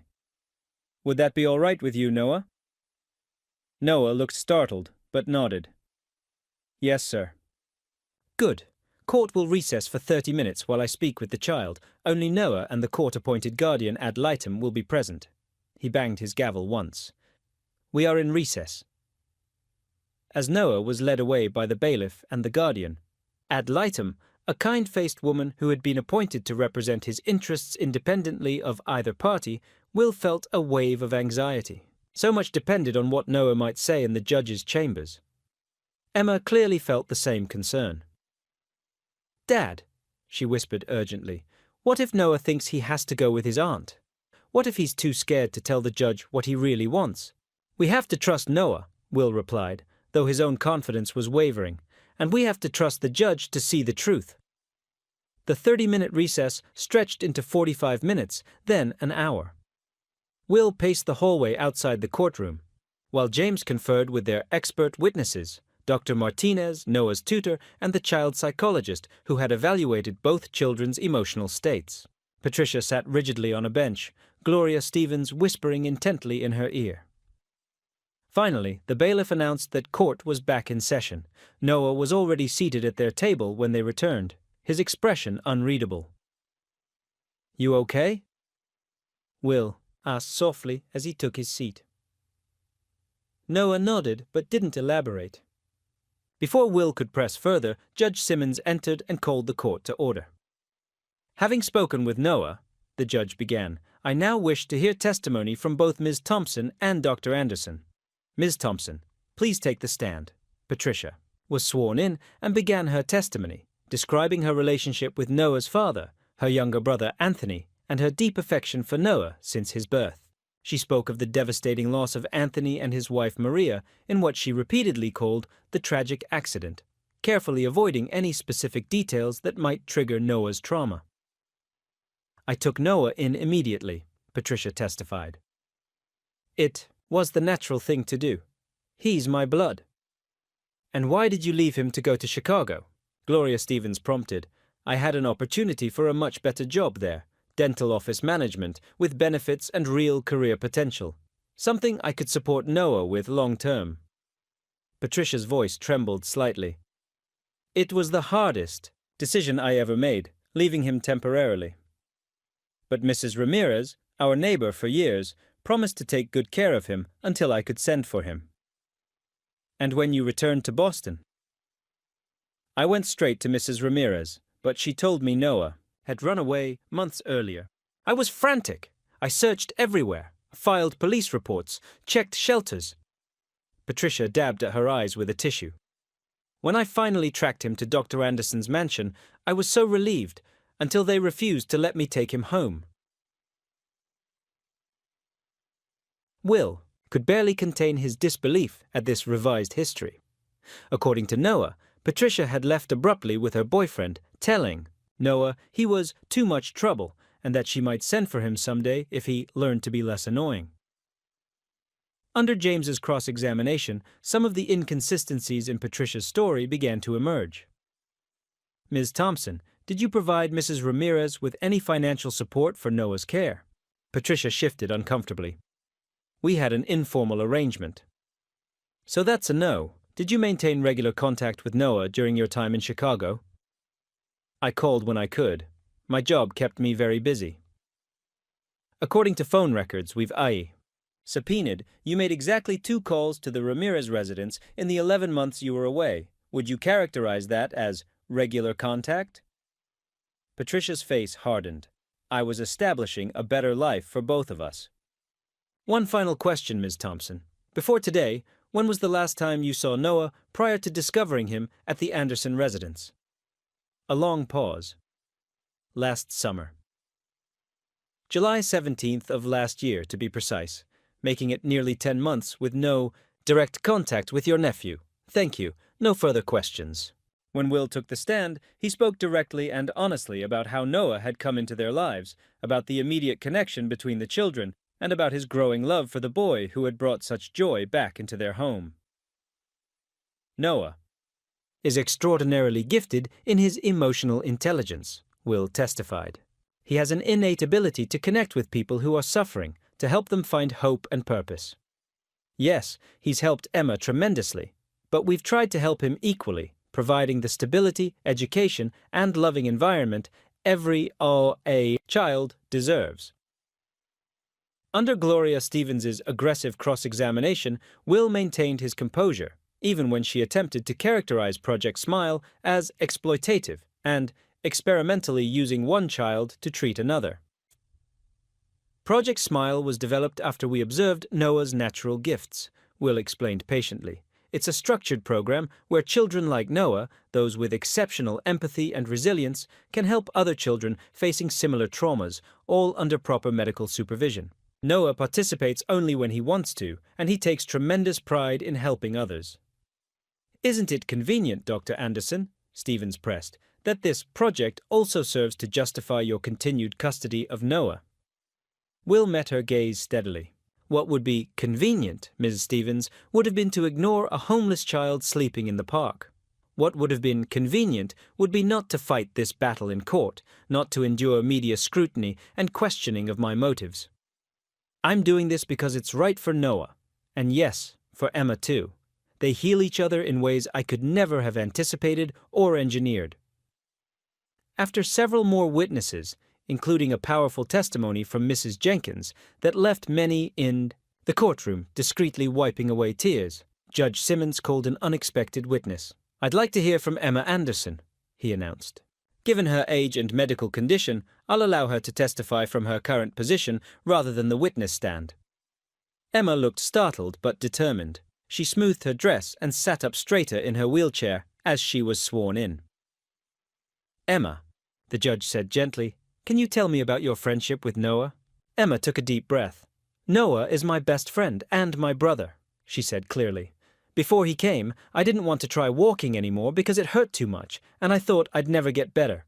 But Noah made it into a game. He said we were both superheroes in training and that superheroes never give up. And has Noah helped you in other ways? The judge prompted. Emma nodded eagerly.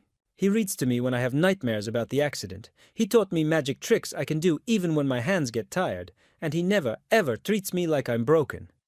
She reached for the scrapbook in her lap. I made this to show you what our family is like now. Judge Simmons accepted the scrapbook and took several minutes to flip through it, his expression softening as he examined the photographs and childish captions. There was Noah and Emma building a blanket fort in the library. Noah helping Mrs. Jenkins bake cookies, the children working on schoolwork together at the kitchen table, a series of photographs documenting Emma's progression from wheelchair to walker to crutches. This is very helpful, Emma. Thank you, the judge said finally. I have one more question. If Noah went to live with his aunt, how would you feel? Emma's chin trembled slightly, but her voice remained steady. I would be very sad, but I would be even sadder for Noah because his aunt doesn't understand him. She thinks it's wrong that he likes to make people laugh and be happy, even after sad things happen. Gloria Stevens stood immediately. Objection, Your Honor. The child is repeating. Hearsay about my client. Sustained, Judge Simmons agreed. The court will disregard the characterization of Ms. Thompson. But his eyes lingered thoughtfully on Emma for a moment longer. After closing arguments from both attorneys, Judge Simmons announced that he would take the matter under advisement and issue his ruling the following morning. This is not a decision to be made hastily, he explained. I want to carefully review all testimony and evidence before determining what arrangement will best serve Noah's interests. That evening at the mansion was subdued. Noah picked at his dinner silently, while Emma kept casting worried glances at him. What did the judge ask you in his chambers? Will finally ventured when they were having dessert in the living room. Noah shrugged. Lots of things. About Aunt Patty, about living here, about my parents. He hesitated. He asked me where I want to live. Will's heart rate accelerated. And what did you tell him? The truth, Noah said simply, that I want to stay here with you and Emma and Mrs. Jenkins, that I'm happy here. Will exhaled slowly. Whatever happens tomorrow, Noah, I want you to know that we will always be your family, even if his voice caught. "Even if the judge decides you should live with your aunt, we will never stop caring about you. Never stop fighting for you." Noah nodded, his eyes suspiciously bright. "I know." That night, after tucking both children into bed, Will found himself unable to sleep. He wandered down to the kitchen for a cup of tea and found Mrs. Jenkins already there, her hands wrapped around a steaming mug. "You should rest, Dr. Anderson," she admonished gently. "Tomorrow will be a difficult day, regardless of the outcome." Will slumped into a chair across from her. "I can't lose him, Mrs. Jenkins." The elderly housekeeper reached across the table and patted his hand, a gesture of familiarity she had never before attempted in all their years together. "That boy belongs here," she said firmly. "Any fool can see it. Let us hope Judge Simmons is not a fool." The next morning, the courtroom was even more crowded than before. News of the case had spread, and the gallery was packed with journalists, legal observers, and members of the public who had become invested in Noah's story. Noah sat between Will and James, his small shoulders rigid with tension. Across the aisle, Patricia sat alone. Gloria Stevens had been delayed and was rushing from another hearing.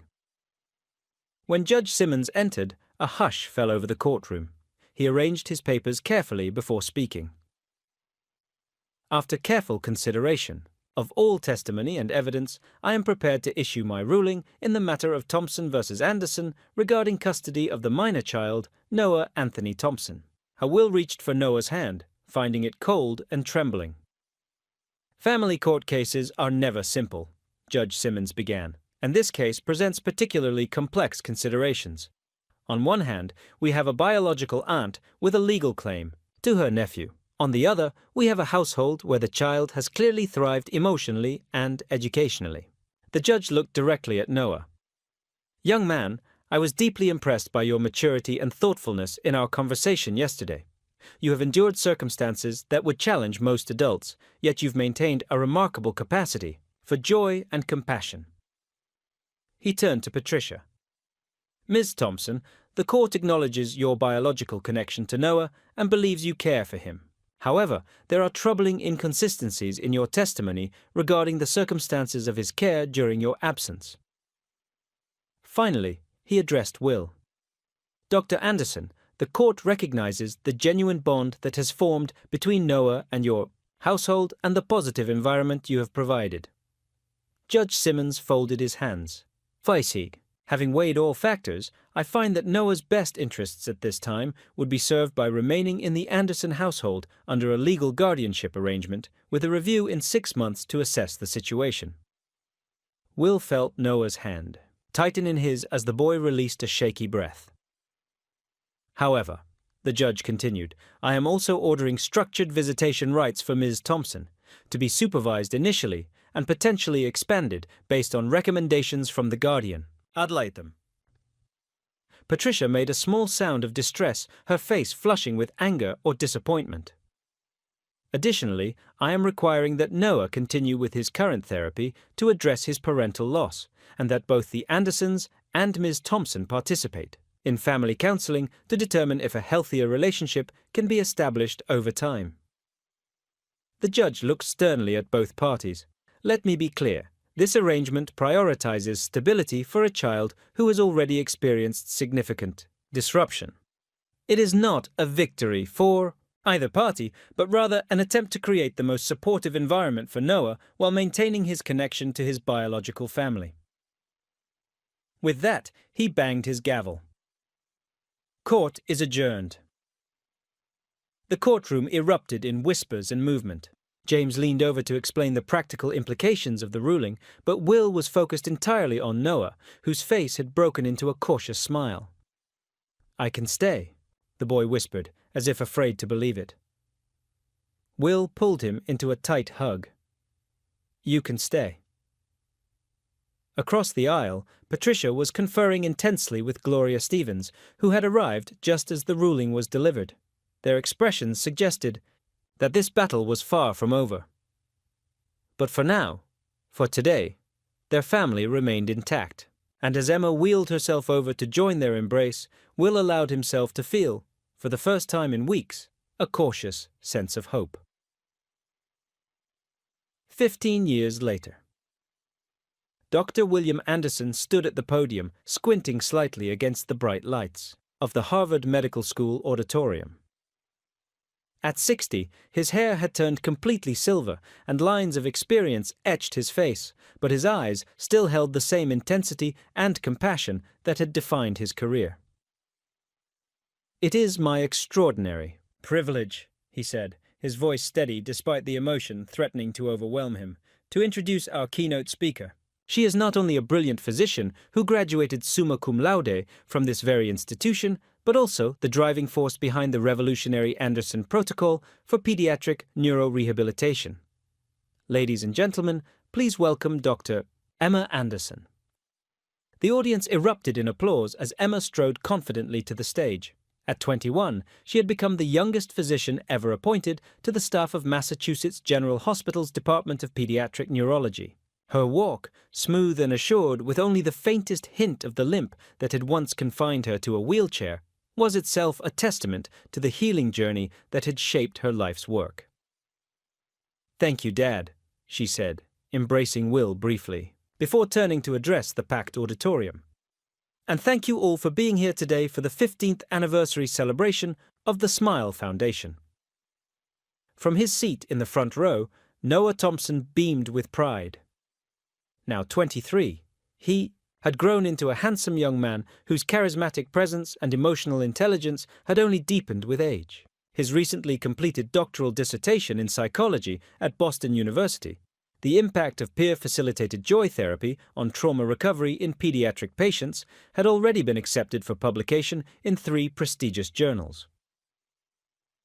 15 years ago, Emma continued, her voice clear and confident, a chance encounter between a homeless boy and a paralyzed girl sparked what would eventually become a global movement in pediatric rehabilitation.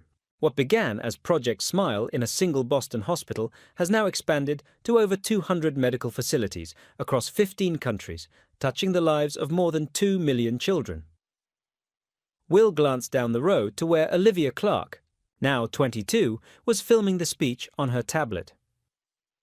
The first of the additional children who had eventually joined their unconventional family, Olivia had been a 7-year-old who had lost her parents in a house fire and had completely lost the ability to speak or smile. Now, she was a poised young woman whose online platform connecting children in need around the world had revolutionized how resources were distributed to vulnerable populations. Beside her sat Madison "Maddie" Taylor, 27, whose exceptional organizational skills had transformed the Smile Foundation from a local initiative into a global enterprise. Once a 12-year-old who had spent years bouncing between foster homes, Maddie now served as the Foundation's Chief Operations Officer, her strategic brilliance ensuring that every dollar reached those who needed it most. Emma's voice grew, more passionate as she outlined the scientific validation that had finally silenced their critics.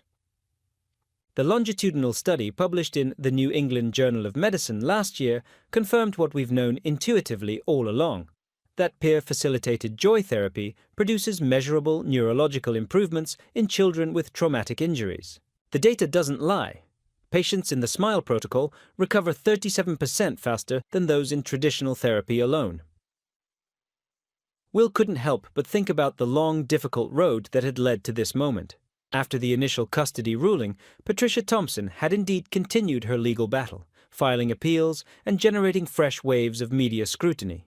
But something unexpected had happened during the court-mandated family counseling sessions. Patricia had slowly begun to witness the genuine love and stability that Noah had found with the Andersons. The turning point came 6 months after the initial ruling, when Patricia arrived for a supervised visit to find Noah teaching Emma to stand without crutches for the first time. Watching her niece's determination and her nephew's gentle encouragement, something had shifted in Patricia's perception.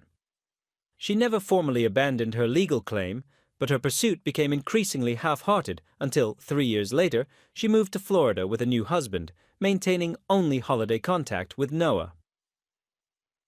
Project Smile had faced its own uphill battle for legitimacy. The medical establishment had initially dismissed it as feel-good pseudoscience, and the press continued to question Will's motives at every turn. Conservative medical journals published scathing critiques of the unqualified children being allowed to influence treatment protocols. Hospital administrators resisted implementation, fearing liability. Schools declined participation, concerned about parental backlash. Only through years of meticulous documentation, rigorous scientific studies, and the undeniable results demonstrated by thousands of children did the SMILE protocol gradually gain acceptance. The breakthrough came when the methodology was adopted by the prestigious Mayo Clinic, whose independent study confirmed the remarkable outcomes that the Andersons had been reporting for years. Public perception shifted more dramatically after a devastating earthquake in Haiti, where SMILE Foundation volunteers, including a teenage Noah, had arrived among the first responders. International news coverage showed Noah and other trained peer facilitators working with traumatized children, coaxing smiles and hope from the depths of despair. The images of children laughing amid the rubble, finding moments of joy even in the darkest circumstances, had captured the world's imagination and finally silenced many of the cynics. The science matters, Emma was saying now, bringing Will's attention back to the present. The data matters, but what matters most are the individual stories.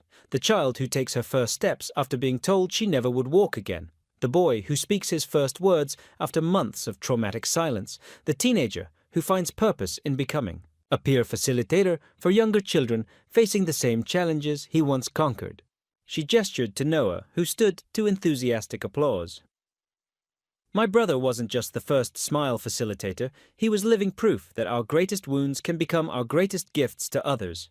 His philosophy, that when we make others happy, we heal ourselves, has transformed not just individual lives, but entire approaches to pediatric trauma recovery.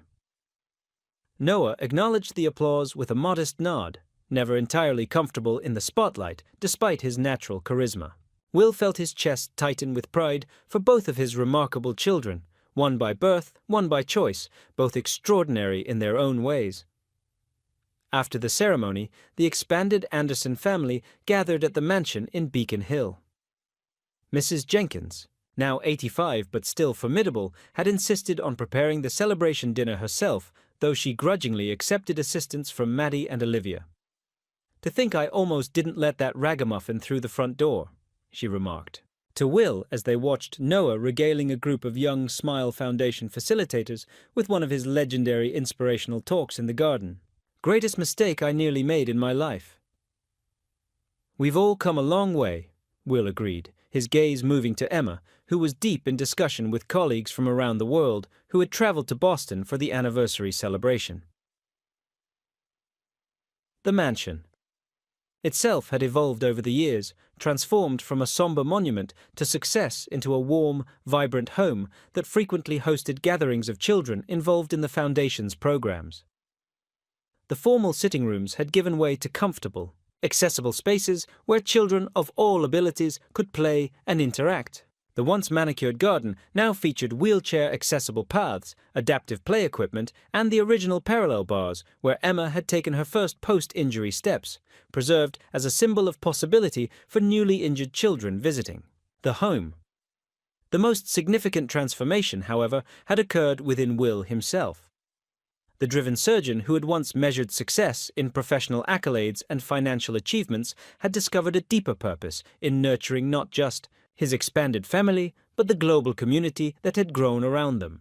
He had gradually reduced his surgical practice to focus on the SMILE Foundation, using his medical expertise and influence to open doors that might otherwise have remained closed to such an innovative approach. As the evening progressed, Will found himself on the terrace with Noah, both men gazing up at the stars, visible despite the city lights. "Penny for your thoughts, Dr. Anderson?" Noah asked, slipping into the formal address he sometimes used teasingly. Will smiled. "I was just thinking about that first day at the hospital. Did you know, even then, what you were doing? When you made Emma laugh?" Noah considered this. "Not consciously. I just saw a sad girl in a wheelchair, and I knew what it felt like to be sad." He shrugged. "Making people laugh was how I survived after losing my parents. It was the only thing that made me feel better." You've turned that insight into a methodology that's helping children around the world, Will said. Your parents would be incredibly proud. I like to think so. Noah was quiet for a moment. You know, I used to worry that I was forgetting them, their faces, their voices, but then I realized that every time I help a child find joy after trauma, I'm honoring their memory in the most meaningful way possible. The French doors opened and Emma joined them, champagne flute in hand. What are you two brooding about out here? The party's inside. Just having a moment of reflection, Will explained. 15 years is quite a milestone. And we're just getting started, Emma said, with the characteristic determination that had fueled her remarkable recovery and subsequent achievements. The neuroplasticity research coming out of the Singapore branch is groundbreaking. We're seeing evidence that joy-facilitated therapy actually creates new neural pathways in injured brains. Noah grinned. Always the scientist. Someone has to provide the data to back up your charm, she retorted affectionately. Will watched his children, because that's what they both were, regardless of biology, with a heart full of gratitude. The journey had not been easy. They had faced legal battles, media scrutiny, professional skepticism, and personal challenges. Noah had endured bullying at school when classmates learned of his background. Emma had fought against accusations that her medical school acceptance was due to her father's influence rather than her own brilliance. Olivia and Maddie had weathered their own storms of adjustment and identity. But through it all, they had persevered, supported each other, and transformed their individual traumas into a collective force for healing.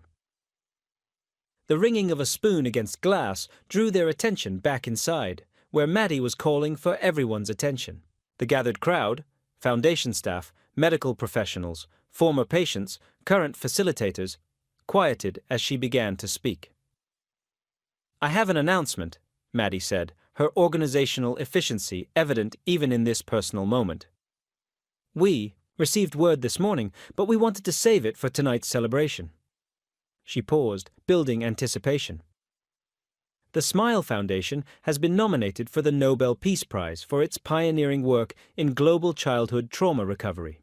The room erupted in cheers and applause. Will felt Noah's hand grip his shoulder in shock, while Emma's eyes filled with tears.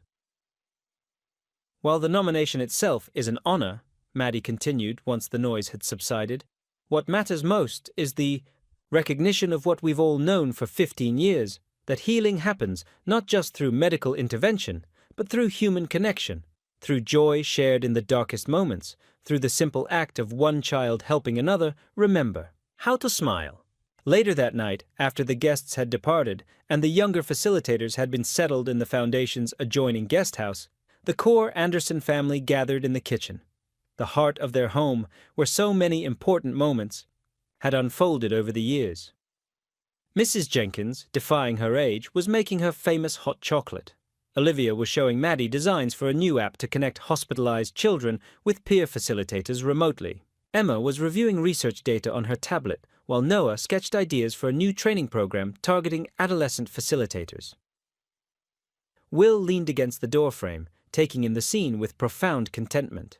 From the greatest tragedy of his life, the loss of Elizabeth, and Emma's injury, had come this extraordinary family and the global movement they had built together. "Dad, come look at this," Emma called, waving him over to see a video testimonial from a 10-year-old girl in Kenya who had regained mobility after participating in the Smile protocol. She's walking with just one crutch now, after doctors said she'd never stand again. As Will watched the beaming child demonstrate her progress, he thought about the long chain of events that had led to this moment. A homeless boy making funny faces in a hospital garden, a paralyzed girl laughing for the first time in years, a rigid housekeeper softening her heart, a suspicious aunt gradually recognizing what was truly best for her nephew, a skeptical medical establishment finally acknowledging the power of joy in healing. "You know what my dad used to say?" Noah remarked, overhearing their conversation.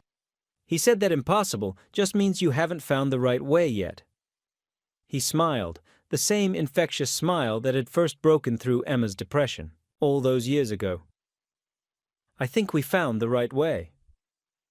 "Indeed we did," Will agreed, looking around at the extraordinary family that fate, compassion, and determination had built.